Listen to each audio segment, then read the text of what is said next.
Vocês já perceberam na sociedade como os casais não andam mais de mão dadas? Se vocês entrarem num shopping, vocês vão ver que os casais andam, ela lá na frente olhando uma vitrine, ele aqui atrás olhando outra coisa, já não quer nem estar ali, não queria nem estar ali, né? Mas eu não tô. O inimigo tem ódio de um casal que diz: nós somos de Deus. Nós somos de Deus. Porque um casal, quando casa na igreja, faz seus votos, ele se torna sacramento. E o sacramento é o sinal visível da presença de Deus. Um só não é sacramento. Os dois juntos são sacramentos. Casaram-se para ser uma só carne. E quando o homem pega na mão da sua esposa, ele se torna com ela uma só carne. E ali há um sinal de Deus. Ali há uma potência de Deus. E ali há uma unção de Deus capaz de mudar muitas histórias. Muitas histórias. Nós temos feito muitas experiências. A gente muitas vezes caminha na praia e vai rezar o rosário na praia. E aí a gente anda com o terço na mão, e as pessoas olham pra gente, a gente está com o terço na mão rezando, de mãos dadas, da outra mão o terço. E as pessoas olham pra gente e dizem: bom dia, né? Ou muitas delas estão vindo com o tercinho assim, escondidinho na mão, rezando. Aí quando vê um casal vindo com o terço rezando, elas soltam o terço rapidinho. E vocês vão ver ao longo desta pregação que nós precisamos ser fonte. E por isso essa primeira pregação, ela tem um tema: fonte de vida. Matrimônio, fonte de vida. Nós precisamos ser para o mundo uma fonte. Deus quer transbordar por meio de nós para aqueles que estão com sede, aqueles que já não têm mais, aqueles que precisam voltar. Aquilo que disse o bispo: quantos estão fadigados? Quantos já não têm mais paz? Quantos casamentos destruídos? Quantos casamentos vivendo de aparência? Quantos casamentos que já não se encontram mais um com o outro? Quando eu disse: olhe para tua esposa, sabe quem é esse? Sabe quem é essa? Quantos convivem diariamente com o marido e com a esposa, mas já não sabem quem é ele, quem é ela? Quantos dormem na mesma cama, mas já não sabem mais quem é ele, quem é ela? Nós somos um sonho de Deus, e por isso nós precisamos ser fonte de vida. Quero convidar você a tomar a palavra de Deus. Pegue a sua Bíblia aí, livro do Gênesis, o primeiro livro da Bíblia, no capítulo 2.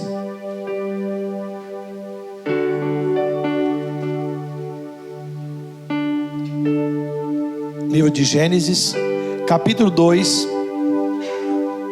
versículos de 18 a 25.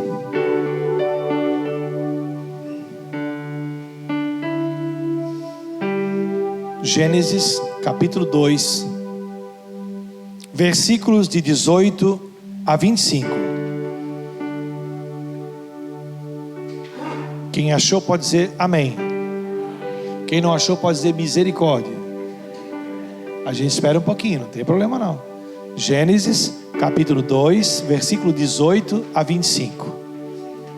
O Senhor Deus disse, vamos ler comigo ali o que o Senhor Deus disse? Não é bom que o homem esteja só. Vou lhe dar uma auxiliar que lhe seja adequada. Mulher, olha para o teu marido aí, olha para ele e repita comigo assim: Deus disse que não seria bom que você ficasse sozinho. Por isso Ele me escolheu para ser em sua vida a melhor ajuda que você poderia ter. Você, homem, diz assim: amém. Amém? É isso aí. Escute a palavra mais uma vez. O Senhor Deus disse: não é bom que o homem esteja só. A mulher fica viúva, ela pode tocar o resto da vida dela, nem se preocupa mais. O homem não fica 2 dias, 3 dias, já se perde, não sabe nem onde é que está o armário. É verdade. É verdade. Não queiram ficar viúvos, viu? Rezem. Mas vejam o que a palavra vai dizer: Tendo, pois, o Senhor Deus formado da terra todos os animais dos campos e todas as aves do céu, levou-os ao homem para ver como ele o havia de chamar. E todo o nome que o homem pôs aos animais vivos, esse é o seu nome verdadeiro. O homem pôs nomes a todos os animais, a todas as aves do céu e a todos os animais do campo, mas não se achava para ele uma auxiliar que lhe fosse adequada. Ponto. Entendam aqui, só Deus pode dar ao homem aquilo que é de melhor. Só Deus pode dar à mulher aquilo que é de melhor. Olha a palavra. Então o Senhor Deus mandou ao homem um profundo sono. E enquanto ele dormia, tomou-lhe uma costela e fechou com a carne o seu lugar. E da costela que tinha tomado do homem, o Senhor Deus fez uma mulher e levou-o para junto do homem. Eis agora aqui, disse o homem, o osso de meus ossos e a carne da minha carne. Ela se chamará mulher, porque foi tomada do homem. Por isso o homem deixa o seu pai e a sua mãe para se unir à sua mulher, e já não são mais uma só, já não são mais que uma só carne. O homem e a mulher estavam nus e não se envergonhavam. Palavra do Senhor. Graças a Deus. Agora você, homem, olhe para sua esposa e diga para ela assim: mulher, tu és ossos do meu osso, carne da minha carne, gordura da minha gordura. O Senhor te escolheu para preencher a parte que falta em mim, e para que juntos sejamos uma só carne. Amém. Amém? Dá um beijinho nela então, dá um beijinho nele. Isso. Bendito seja Deus. O plano de Deus para o matrimônio já vem lá desde o princípio. Olhe só, desde o princípio da criação, Deus queria que o homem se unisse à mulher. E desculpa, irmãos, nós temos que ser muito realistas. Deus não quis. Se Deus quisesse outra natureza, a viver com outra natureza, Ele não teria criado o homem e a mulher. E desculpem todas as outras relações que existem por aí, mas não são criadas para o plano de Deus. Foram criados pelo plano do inimigo. Homem casando com homem, mulher casando com mulher, homem casando com bicho, mulher casando com bicho, né? Que agora tem mulher que se sente gato, homem que sente cachorro, outro que sente zebra, e assim por diante. Não é o plano de Deus. Não é o plano de Deus. Vejam que o Senhor faz algo extraordinário. Claro que nós sabemos que essa analogia que aqui se encontra traz uma grande verdade. Deus tira da matéria homem, que era o ser perfeito que Ele criou, tira desse ser, para fazer o quê? Algo melhor, para que preenchesse naquilo que ele não fosse bom. Por isso que a gente brinca, né? Por trás de um bom croquis sempre tem um bom projeto, faz-se vários croquis, depois chega num projeto bom. Assim Deus chegou na mulher, e nós temos que admitir, Deus criou a mulher com uma ajuda adequada ao homem, eficaz, para mudar, para transformar, para estar junto dele.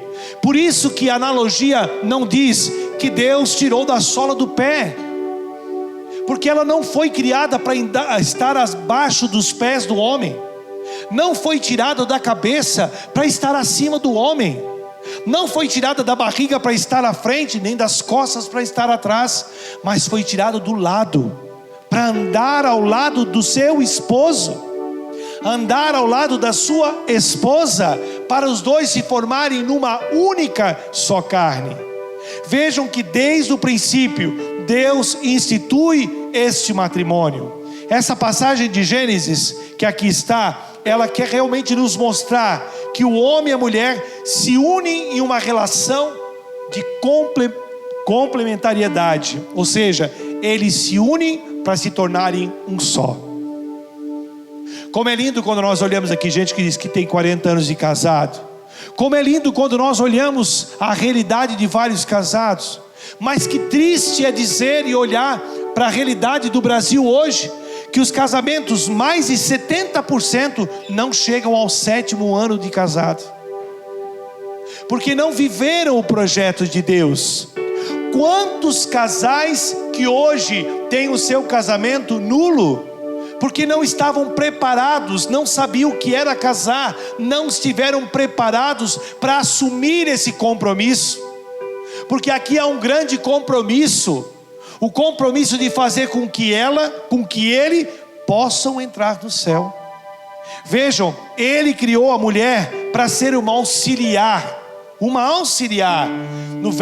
No hebraico, a palavra auxiliar se chama ezer, que significa ajuda adequada. Não é uma qualquer ajuda, não é uma qualquer auxiliar, ela é uma ajuda adequada. A palavra ezer também do hebraico pode dizer parceira, ou seja, está junto para tudo, não é para nada. Eu me lembro que quando eu casei a primeira vez, eu gostava de jogar bola.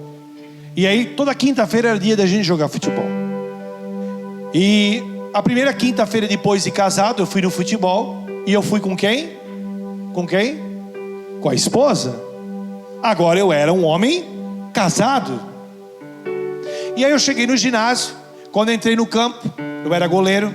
Cheguei no campo, eu escutei aquelas brincadeirinhas. Veio de viatura hoje, hein? Veio escoltado, hein? Mas primeiro jogo, né, depois de casado, brincadeira, todo mundo tira sarro, tá bom. Outra semana, a viatura veio junto, tá de guarda, hein? Montou guarda. Terceira semana, a mesma brincadeira. Ficou só 3 semanas jogando bola. Porque se o lugar que eu vou, a minha esposa não é bem vista, já não é mais lugar para eu estar também. Se os meus amigos acham que a minha esposa, ela é uma viatura, ela é um policial, ela é uma guardadora, ela não é. Ela é a minha esposa. Quantas vezes nas rodas de conversa de muitos homens falam muito das mulheres fora, mas não se fala da mulher que tem em casa. Já ao contrário, nas rodas de conversa das mulheres falam mal do que tem em casa, mas não falam da bênção que é o esposo. Porque o inimigo, e aqui eu trago uma frase de um grande amigo meu, do qual nós convivemos muito durante muitos anos. Ele foi um dos responsáveis pelo meu caminho de conversão. Estudamos juntos no seminário, depois me afastei do seminário, saí do seminário, me perdi. Depois ele me reencontrou e eu pude voltar para Deus, que é o Padre Léo. E quando eu cheguei hoje aqui, eu comecei a chorar antes da missa, porque esse lugar é todo Betânia. Aqui é igual a casa de Betânia. Se você for em Betânia, você vai encontrar o rincão igual esse, com a mesma disposição do altar, dos lugares, da música, igual. Só não tem aqui os símbolos, os ícones de Betânia, mas igual. E o Padre Léo dizia muito bem claro: Deus te faz enxergar o teu marido, as bênçãos que é o teu marido, mas o demônio vem sempre te dar, para você mulher, para você homem, uma lente de aumento para enxergar os defeitos do teu esposo, os defeitos da tua esposa. E todo dia ele te mostra: viu esse? Olha lá o que ele faz, olha o que ele está fazendo, para que a gente não veja as qualidades do esposo. Mas ele não tem, Humberto. Tem. Quebra a lente que o inimigo te deu e começa a olhar os detalhes da vida do teu esposo, e você vai ver que grandiosidade. O melhor exercício para ver as qualidades da esposa e o do marido é começando a exercitar. Obrigado, Senhor, pela mulher que me desse. Obrigado, Senhor, pelo marido que me desse. Obrigado, Senhor Deus, por um pai que eu tenho, esse pai dos meus filhos, essa mãe dos meus filhos. Obrigado pela comida, obrigado pelo trabalho, obrigado por isso, por aquilo. Começar a louvar a Deus por aquilo que Ele é, aquilo que ela é. Então nós vamos começando a ver aquilo que Deus criou, e o homem pode ver então a mulher como a sua ajuda eficaz, como ajuda adequada, como a sua parceira. Ou seja, a resposta de Deus para a solidão do homem, que lá estava. O homem não encontrava alguém para si. O homem jamais será feliz no mundo quando vocacionado. Quando ele é vocacionado ao casamento, ele jamais será feliz enquanto ele não encontrar o sentido da sua vocação. Por isso a gente fala, vocação acertada, vida feliz. Vejam só, nos mostra esta passagem que a união matrimonial não é uma convivência social apenas. Ele não está aí, ela não está aí apenas para conviver contigo, para ver um filme, para almoçar, para jantar. Ele não está com você apenas para trazer o dinheiro para dentro de casa e construir, melhorar. Mas Ele está contigo para viver a graça de Deus, o plano de Deus, porque os dois juntos são fonte da vida para o mundo.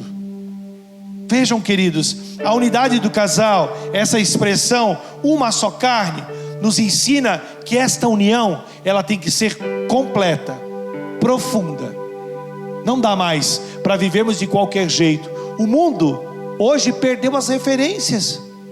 Eu canso de pregar retiros de jovens, e minha dor maior é quando a gente prega falando sobre casamento, sobre família para os jovens, e as meninas muitas vezes, a maioria delas, os meninos têm vergonha de falar, mas elas expressam mais. Elas já na pregação já dizem assim: Deus o livre eu casar, Deus o livre, casamento, Deus o livre. E aí a gente começa a conversar individualmente, nos intervalos, e pergunta: por que você falou Deus o livre casar? E elas respondem assim: para viver o inferno que a minha mãe vive em casa? Para viver aquele inferno que minha mãe passa? Para que eu quero o homem para me incomodar? Por quê? Porque já não existe mais referência de homem e de mulher para os nossos filhos. Como é que o seu filho tem te olhado? Como que as nossas filhas têm nos olhado como casal de Deus? Um casal que está mais preocupado em adquirir, ou um casal que está preocupado em fazer com que ela, com que ele, com seus filhos possam ir para o céu? Não há dor maior. Não sei se aqui tem algum pai que já perdeu um filho. Não há dor maior do que um pai quando perde o seu filho, sua mãe quando perde um filho. É uma dor que rasga a alma, porque pais estão preparados para serem enterrados e não enterrar. É uma dor que destrói a sua vida. Agora imagine que dor maior é quando um pai e uma mãe perde o seu filho para o inferno,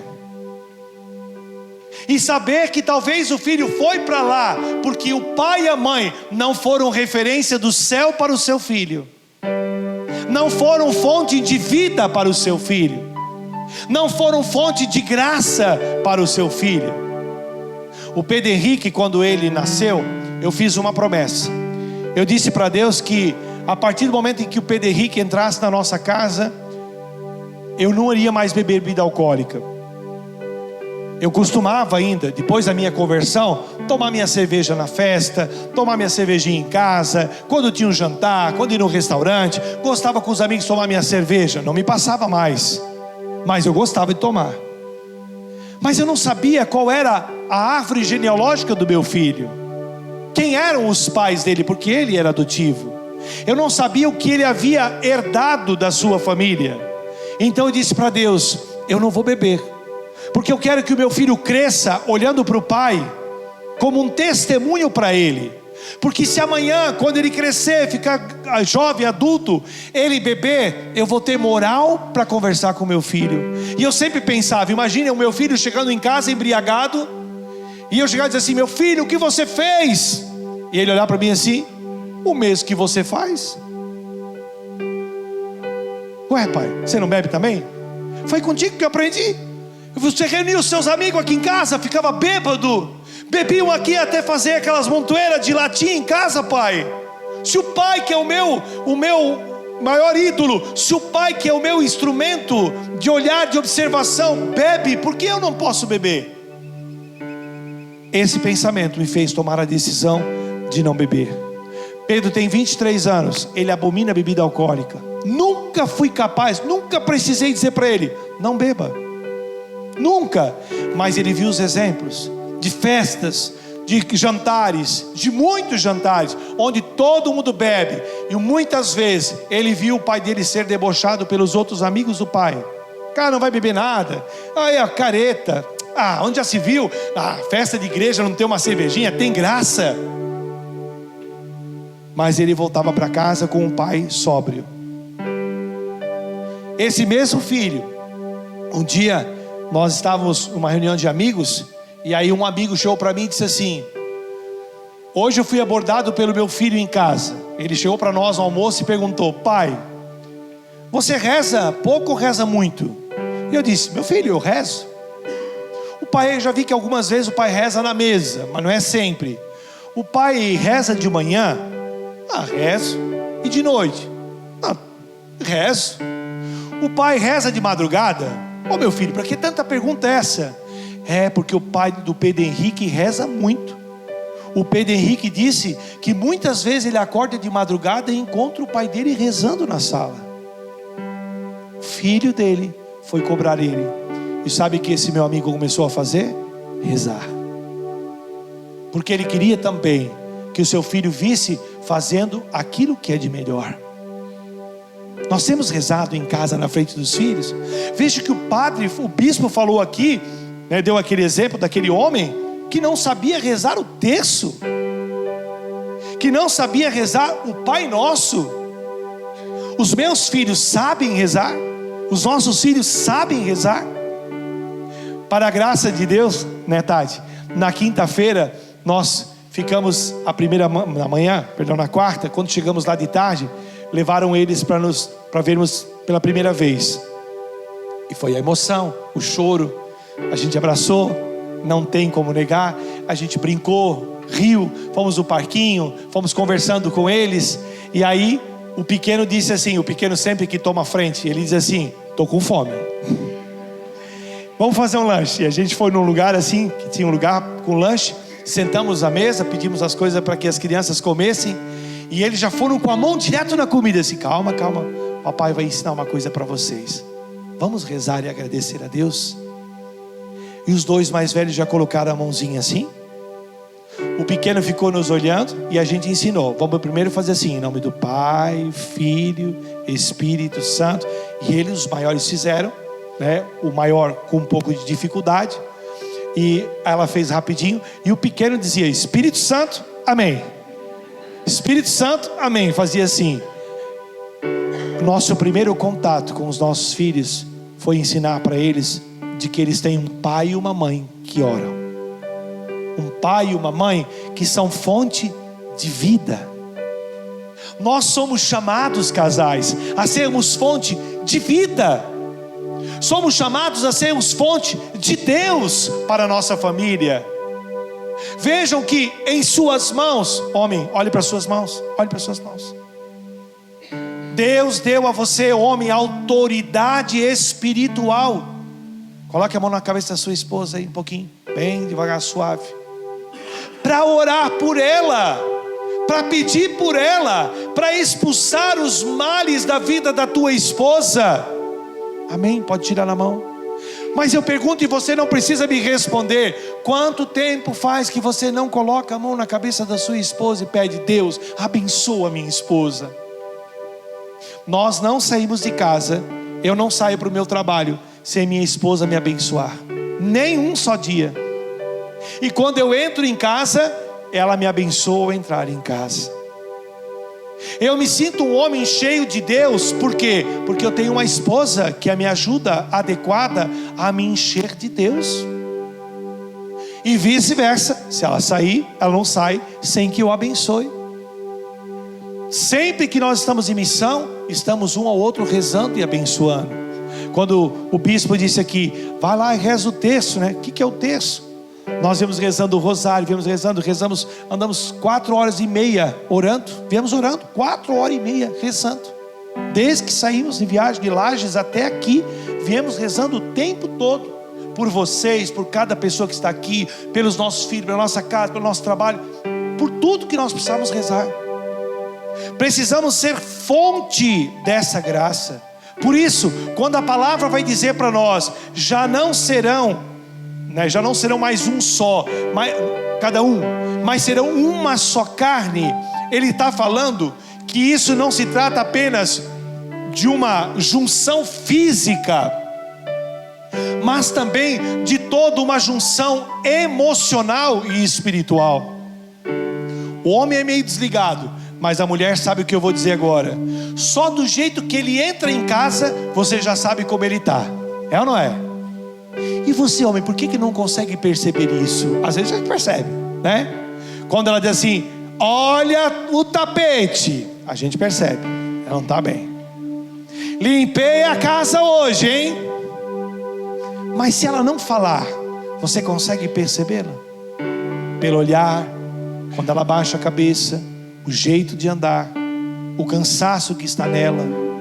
Vejam que esse uma só carne precisa eu olhar para ela, ela olhar para mim e sentir que nós somos uma só carne. Se dói nela, dói em mim. Se dói nele, dói em mim. Se ele sofre, eu também sofro. Se ele está padecendo agora, eu também padeço. Como é dolorido quando a gente atende casais, muitas vezes, que a gente ouve, ela em casa, ele está desempregado, se não fosse eu sustentar a casa, o que seria? Não é o meu salário, o salário dele é o nosso salário. Se naquele momento ele está desempregado, se naquele momento ela está desempregada, o um está empregado, aquele um agora tem que ser suporte para estar vivendo uma só carne, viver a dor do outro, rezar pelo emprego do outro, rezar pela recuperação do outro. É viver também esta união emocional e espiritual. Queridos, falava que eu fiquei viúvo ano passado. Nós estávamos pregando um encontro, e naquele encontro a Cláudia teve um infarto. Ela infartou, nós levamos para o hospital, e ela demorou muito tempo para voltar. Foram mais de 3 horas tentando reanimá-la, e vai e volta, e vai e volta. Ela teve um espaçamento grande do coração, teve miocardite, e aí descobriram na manhã seguinte que ela estava com dengue também. E tudo acarretou, desceu as hemácias, tinha que se operar urgente o coração. Levaram 5 dias até que pudesse operar o coração. Ficou muitas horas entubada. E foi um processo de 33 dias na UTI. Eu fiquei todos os dias na UTI com ela. Todos os dias. Entrava às 7 da noite e saía às 7 da manhã. Todos os dias. De manhã ficava o meu sogro até meio-dia. Às vezes eu voltava e ficava da 1 até na outro dia às 7 da manhã. Às vezes a minha nora ficava. Às vezes alguém outro podia ficar, uma comadre. Mas todos os dias eu estava no hospital. Eu te prometo ser fiel. Na saúde, na doença, na tristeza, na alegria. E como eu vi a minha esposa os últimos dias antes da morte dela, naquilo ali eu pude entender o que é ser uma só carne. O que é sentir o que ela estava sentindo mesmo entubada. Ela pegou uma bactéria terrível. Tiveram que tirar, decapar todo o seu corpo, tirar a carne inteira do seu corpo para tentar voltar, aberta do pescoço até a vagina. Lavaram toda, a infecção era muito grave, estava numa UTI térmica, gelada, para tentar matar essa bactéria, e não conseguiam de jeito nenhum. No último dia, quando vieram já com a opção de cortar os braços e cortar as pernas, eu disse não, deixa eu ficar um tempo com ela, deixa eu rezar, deixa eu estar com ela, e vamos deixar agora que a graça de Deus fique. E aí nós pudemos ficar fiquei mais de quase 1 hora. Eu cantei com ela as músicas que ela gostava de cantar, rezei para ela, orei, impus as minhas mãos, entreguei, disse: olha, o céu hoje está em festa, você pode entrar no céu. Nossa Senhora, que você tanto ama, está te esperando na porta. Jesus, que você tanto ama, está te esperando. Vá, não se prenda mais não. Eu vou cuidar do teu filho, eu vou cuidar do teu neto. Pode ir em paz, que você vá em paz agora com Deus. Agora eu vou sair, vou para a missa conforme eu te prometi, porque nós não deixávamos um ao outro. Ela fez o propósito de ir à missa todos os dias. Enquanto estava na UTI, Aqueles dias em que ela não estava entubada, o padre me ordenou o ministro ad hoc da Eucaristia. Eu levava a Eucaristia todos os dias para ela. E eu disse, enquanto ela estava entubada, agora eu vou para a missa para comungar, porque somos uma só carne. E lá na missa entreguei para Jesus: Jesus, ela é tua, tu me desses como esposa, mas ela é tua. Então, Senhor, faz o melhor na vida dela. Como esposa eu peço, faça o melhor. E disse para o padre: padre, vai lá dar unção dos enfermos para ele. Ele foi. 40 minutos depois ela partiu para a glória de Deus. Entregamos. O velório da Cláudia foi triste, claro que foi triste, porque nós não imaginávamos que seria dessa forma. Mas ao mesmo tempo foi uma alegria de entregar e saber que eu tenho e tive a experiência de 31 anos estar ao lado de uma mulher que hoje está no céu. Que hoje está no céu. Porque nós vivíamos todos os dias para ir para o céu. E aí quando o Senhor me deu a graça da Tatiane na minha vida, que foi um presente de Deus, depois ela conta para vocês aí. Quando ela me deu a graça da Tatiane, eu dizia para o Senhor: eu quero uma mulher daqui para cima, não daqui para baixo, porque eu preciso ir para o céu. Eu não posso mais me contentar daqui para baixo, não posso voltar a ser o homem que eu era antes de conhecer o meu matrimônio, a minha vocação. Agora é para o céu. E aí o Senhor veio me dar a Tatiane, que realmente me conduz e me coloca num processo de crescimento para o céu. Vejam, queridos, esse sacramento tem que ser fonte de vida para nós. Precisa gerar fonte de vida em nós, para que a partir de nós sejamos fonte de vida para os outros. O matrimônio não é apenas união de duas pessoas, mas ela é um meio pelo qual a vida é gerada. Vocês podem ver, não há outro meio. Se não tiver, mas se não tiver relação, hoje pode fazer in vitro. Pode, mas vai precisar de um óvulo feminino, vai precisar de um espermatozoide masculino. Não há como fazer diferente. Precisa de um homem e uma mulher para gerar vida. E olhem só, irmãos, eu estava em São Paulo e fiquei na casa de um exorcista da Diocese de São Paulo, e ele me contando de algumas entrevistas quando faz o exorcismo, e ele conversa com aquele demônio que está ali com aquela pessoa, para expulsar aquele demônio. E numa daquelas entrevistas, o demônio disse para o padre que ele era um demônio que veio para o Brasil, porque o Brasil ainda tinha muitos cristãos, e a missão dele é vir ao Brasil para destruir as famílias. E o padre perguntou: mas por que as famílias? Porque somente um casal, uma família pode gerar família. Somente uma família pode gerar padres. E quando eu destruir os casais, não haverão outras famílias, e nem padre, nem Eucaristia, nem confissão, e o nosso reino estará instalado. Queridos, é preciso que nós casais possamos entender que o matrimônio é o meio que Deus escolheu para gerar a vida, para salvar a humanidade. Se nós estamos olhando para uma humanidade hoje, uma sociedade dispersa, perdida, rebelde, com todos os problemas, é sinal de que nós falhamos como família. E é preciso recuperar. Por isso que eu dizia: vamos cantar mais uma vez aquela canção, porque é Deus falando. Você não está aqui por acaso, você não veio para esse retiro por acaso, você está aqui porque o Senhor está te escolhendo como casal a mudar o teu lugar, mudar o teu estado, mudar aonde você vive, mudar o teu trabalho, mudar a tua convivência, mudar a tua família, para a partir dela viver um ambiente de santidade. Vejam, queridos, através do homem, do amor deste homem e desta mulher, Deus concede bênção, e uma das principais, procriação. Os muçulmanos têm uma regra deles, está no Alcorão, e diz assim: pelo ventre de nossas esposas conquistaremos o mundo.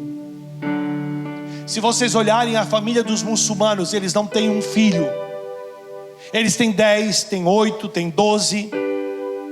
Por quê? Porque eles querem comandar o mundo.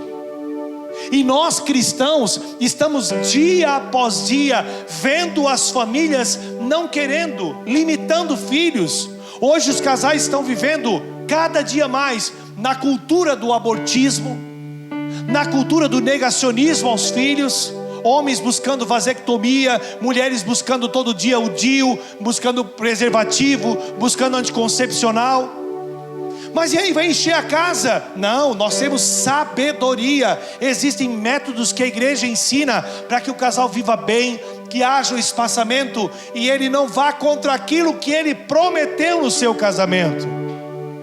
Porque quando o padre perguntou: você aceita os filhos que Deus dera a essa relação? E o que o marido e a mulher diz? Sim. E no dia seguinte está comprando preservativo para a mulher não ficar grávida. No dia seguinte já quer colocar um DIU para poder ter relação e não ficar grávida. Começa a tomar anticoncepcional para não ficar grávida. Mas não disse o sim no altar?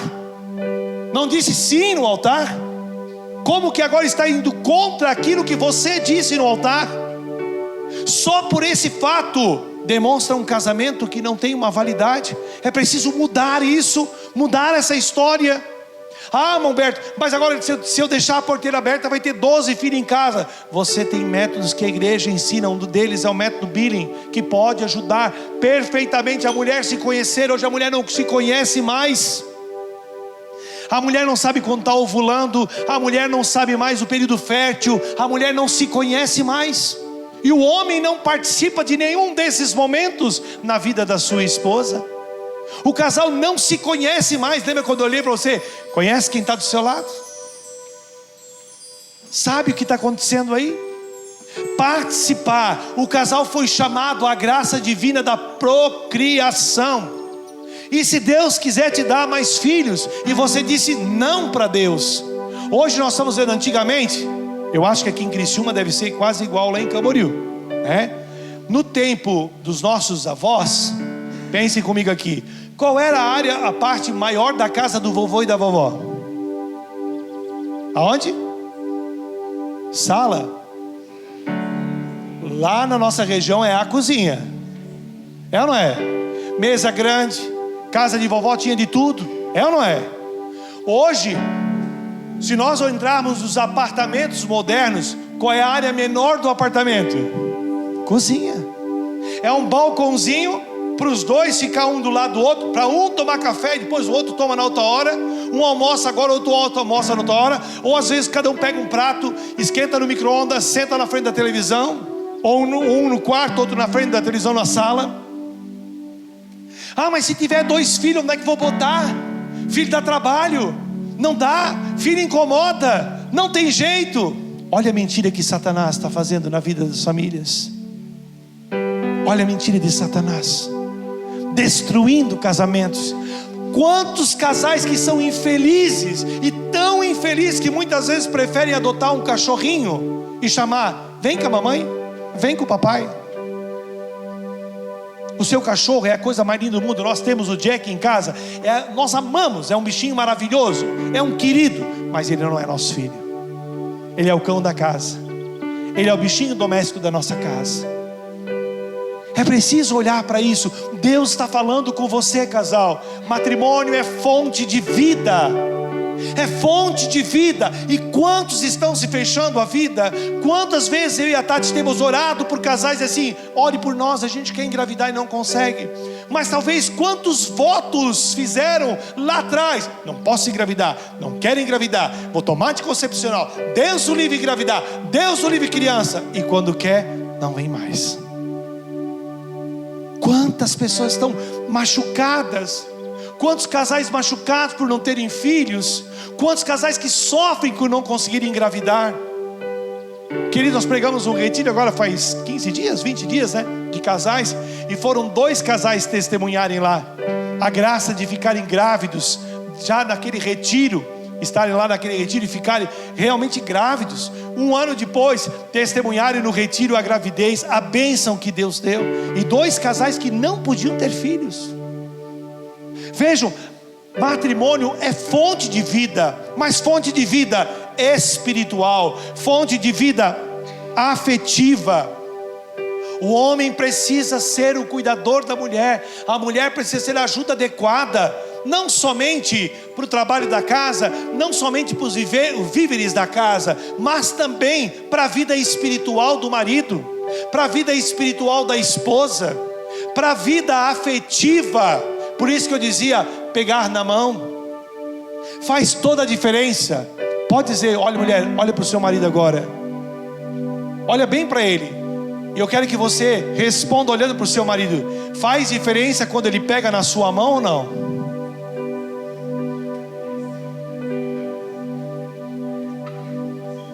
Quer ver? Faz uma experiência, pega na mão dela, pega na mão dela, fica de mão dada um pouquinho aí, durante a minha pregação.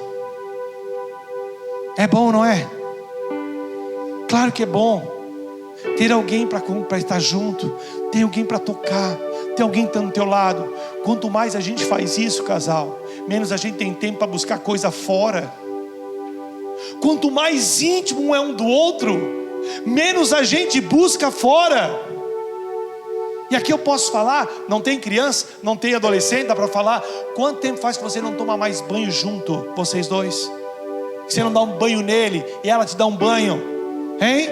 Namora gostoso, sem precisar olhar um filme pornográfico, sem precisar ir para um motel, mas namorar gostoso mesmo, de sentir um pelo outro ainda tesão, sentir um para o outro prazer de estar na companhia do marido, de dormir com ele agarradinho, de conchinha, de frente, de lado, mas acordar bem, porque você acordou com o teu esposo, com a tua esposa naquela cama. Queridos, o casal participa do plano de Deus para salvar a humanidade. O que os nossos filhos precisam é ver um pai apaixonado pela mãe, uma mãe apaixonada pelo pai, um pai que reza pela mãe, uma mãe que reza pelo pai, porque eles vão sentir o desejo de quererem também serem pais, também de serem família, de gerarem famílias. Por isso que o processo de cura começa quando eu abro o meu coração e digo: volta, volta Senhor, o teu lugar é aqui, eu quero ser diferente, eu quero viver diferente. O casal, quando unido em Cristo, ele cresce espiritualmente. Quando ele está unido em Cristo, ele começa a crescer espiritualmente, ele começa a fortalecer a sua fé, ele começa a conduzir um ao outro ao céu, ele começa a conduzir um ao outro para a santidade. Se preocupa se o outro rezou, se não rezou, vou rezar contigo, quero estar contigo. Outro ponto, eu e a Tatiane nunca dormimos, nunca, nesses 8 meses que estamos juntos, nunca sem abençoar um ao outro antes de dormir, de dar a bênção, de fazer o sinal da cruz na fronte um do outro. No ano passado, nessa data, exatamente nessa data, dia 21 de setembro, porque dia 19, 2 dias atrás, foi o meu aniversário. Nós, no dia do meu aniversário, nós noivamos. E 3 dias depois, dia 21, é isso? 2 dias, 21, 2 dias depois, eu estava no hospital. 2 dias depois eu tive uma parada respiratória, um apagão, e eu fiquei mais de 40 minutos convulsionando, fui parar no hospital. O médico chegou de manhã cedo para nós, naquele quarto, assim: olha, não sei como você está vivo, e eu não posso dizer quantas horas de vida você tem. Não se mexa, não saia da cama, não respire, não levanta, não faça nada, tudo ela vai fazer para ti, porque eu não sei quantas horas de vida você tem. As tuas artérias carótinas, carótinas estão toda entupida, você está à beira de uma parada. Eu e ela nos grudamos um ao outro, o médico saiu do quarto e nós fomos orar, e fomos dizer para o Senhor: não Senhor, nós não aceitamos esse diagnóstico. Ela impôs as mãos sobre mim: eu não aceito Senhor, nós acabamos de noivar, Tu tinha uma promessa para nós, a nossa promessa é que nós pudéssemos casar, que nós fôssemos felizes e fizéssemos feliz um ao outro. Senhor, nós não aceitamos isso, e nós oramos, eu chorei, olhei para o canto: Senhor, eu não admito Senhor, porque Tu és o Senhor da vitória, Tu és o Senhor que cura, Tu és o Senhor que liberta, Tu és o Senhor a quem eu professo que é o meu Deus, o meu Salvador, e eu não irei morrer, eu irei casar com essa mulher, seremos felizes, vamos viver as Tuas promessas.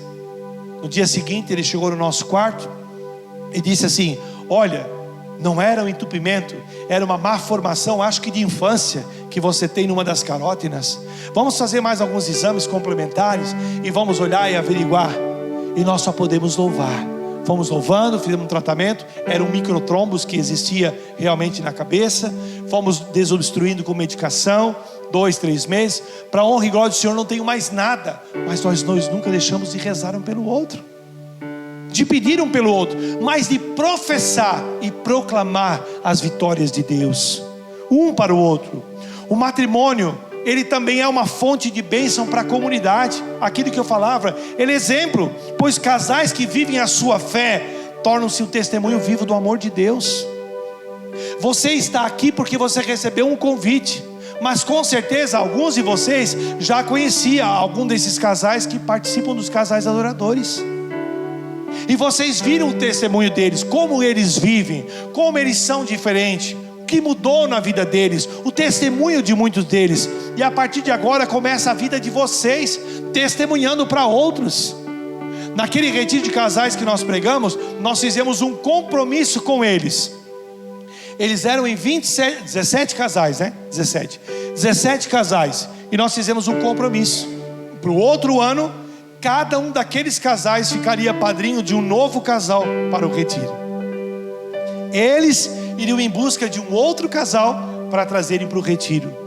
E eles estão lá, todos animados, montaram um grupo de WhatsApp, conversam todo dia, rezam juntos, estão partilhando, fazendo evento. Agora dia 20 vão fazer um grande evento de reencontro, para estarem rezando junto, testemunhando as maravilhas de Deus pós-retiro. Vida nova, porque é preciso que o casal seja uma fonte de bênção para a comunidade, no trabalho, na vida pessoal, na vida profissional. Por isso que esta graça de Deus disse quando nós cantávamos: volta para o amor de Deus, esse amor sacrificial, esse amor que é reflexo do amor de Cristo, desse amor que se doou numa cruz, para nos salvar. O casamento também é doação diária. Por isso que os antigos diziam: quando um não quer, dois não brigam. Mas a gente insiste em provocar um ao outro, insiste em brigar. Esses dias eu e a Tati víamos um vídeo que a mulher chegou em casa e o marido estava sentado na beira da cama assistindo televisão, e ela chegou assim: não acredito, janta para fazer, louça para limpar, tudo isso aqui, e você sentado na frente da televisão? E ele disse: eu já fiz tudo isso, já limpei a casa, já lavei o banheiro, já fiz a janta, já deixei tudo na mesa, tudo preparado, só estava te esperando para nós dois sentarmos e jantar. Dela: não. Ficou olhando para ele assim: já sei, você queria brigar um pouquinho, né? Então volta para fora, entra de novo e faz a mesma história. E ela voltou e começou a falar, e ele: não vou fazer, você acha que você manda em mim? Eu quero assistir minha televisão. E ela: porque assim mesmo, porque eu trabalho o dia inteiro, porque ninguém entende eu, porque não sei o que. Brigou. Tá bom, Deus já soltou o estresse? Soltei. Vamos jantar agora? É preciso ter um amor, doação.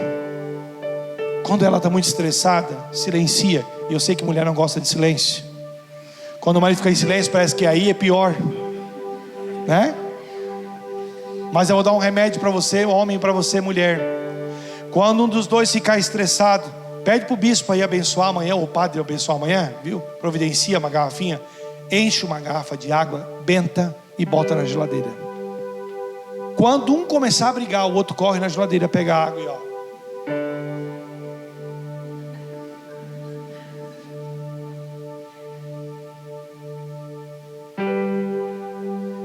Deixa o outro brigar,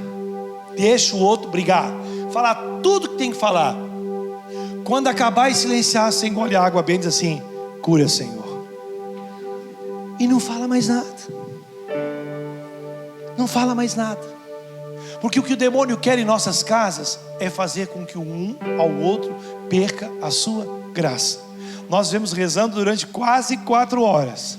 Estávamos chegando aqui em Siderópolis, e aí ela disse assim: você está pulando a zombada muito rápido, não sei o que. Eu olhei para ela assim: você quer dirigir?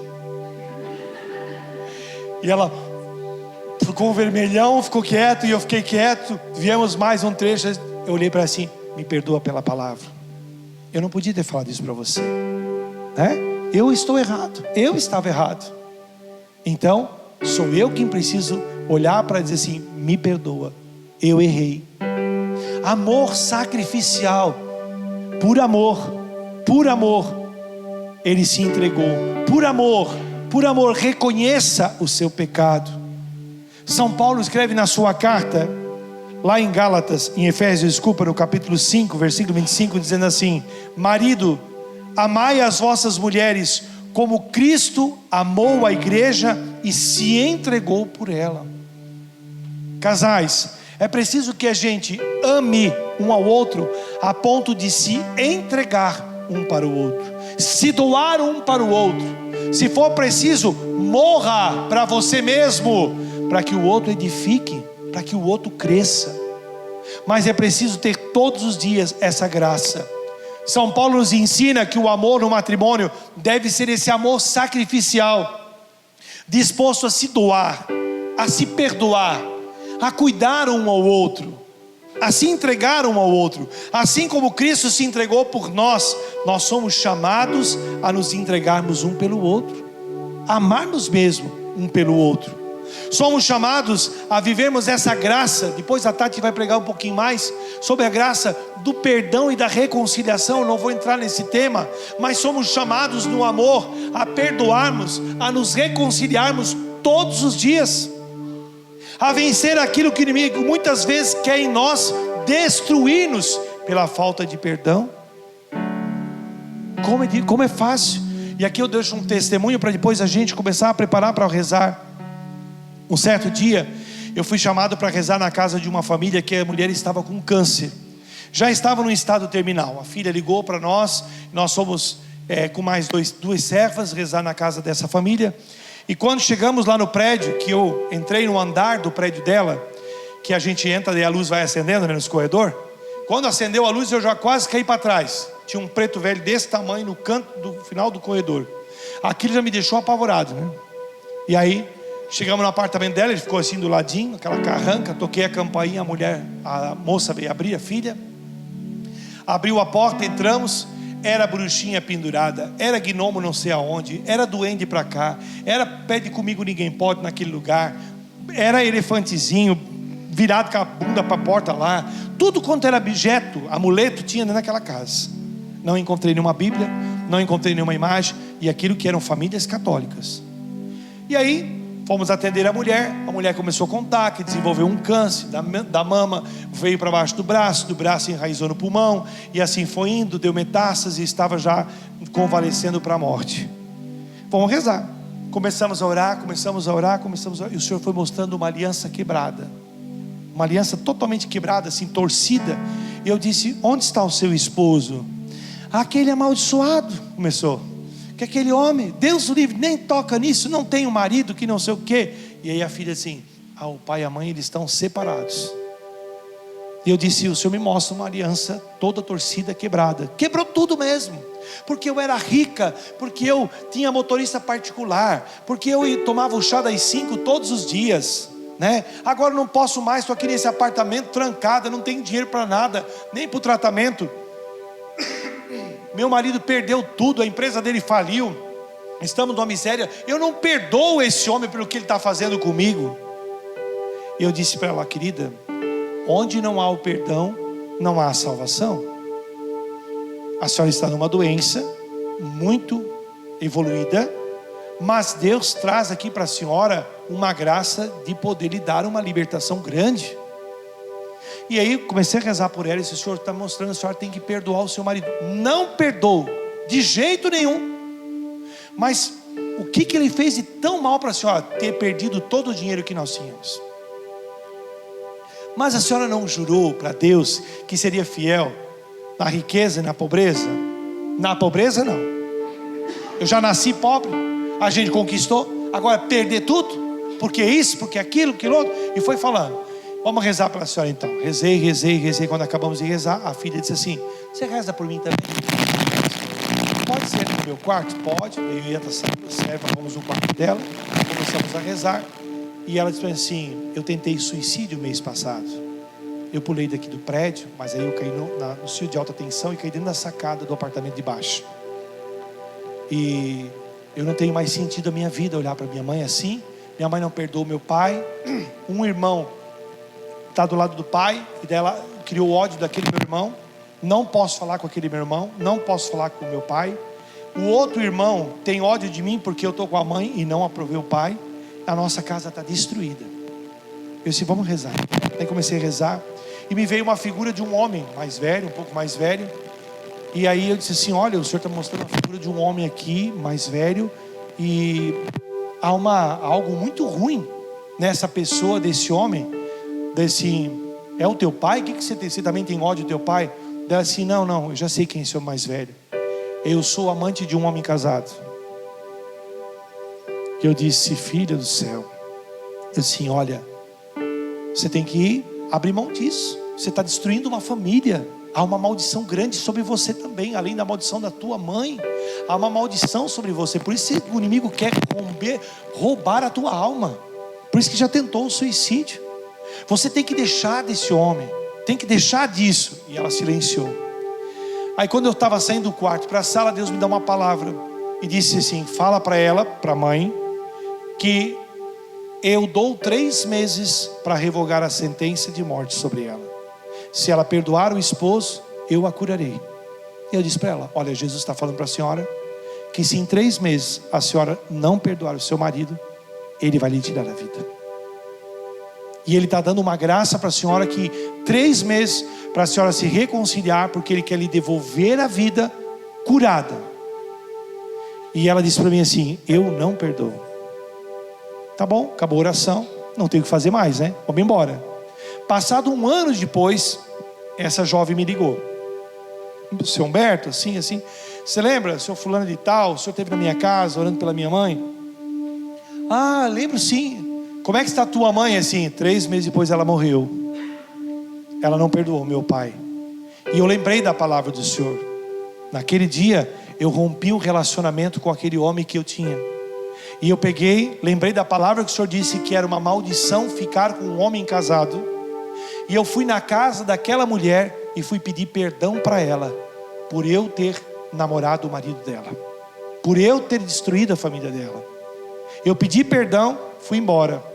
Quando se passou 3 meses da morte de minha mãe, meu pai conseguiu na justiça tudo que havia perdido. Tudo. Casa, prédio, empresa, os caminhões, tudo ele conseguiu na justiça. Tudo. E a nossa casa voltou a ter paz. Por isso eu estou ligando para o Senhor para testemunhar que realmente nós não podíamos estar vivendo aquela maldição. O casamento é feito para que a gente gere bênçãos na vida do outro. Bênção na nossa família. Quando um homem e uma mulher está em adultério, ele traz para casa maldição. Há muitas mulheres e muitos homens que estão doentes e não descobrem a doença. A medicina não descobre. E muitas vezes é por conta destas maldições que é trazido para casa. Por isso que é preciso cessar, sanar, se arrepender, mudar de vida, criar um coração novo, voltar para Deus, para que a gente viva como uma fonte de bênção para a vida da nossa casa, para a nossa família. Por isso o matrimônio, ele é uma vocação à santidade e não viver fora da santidade.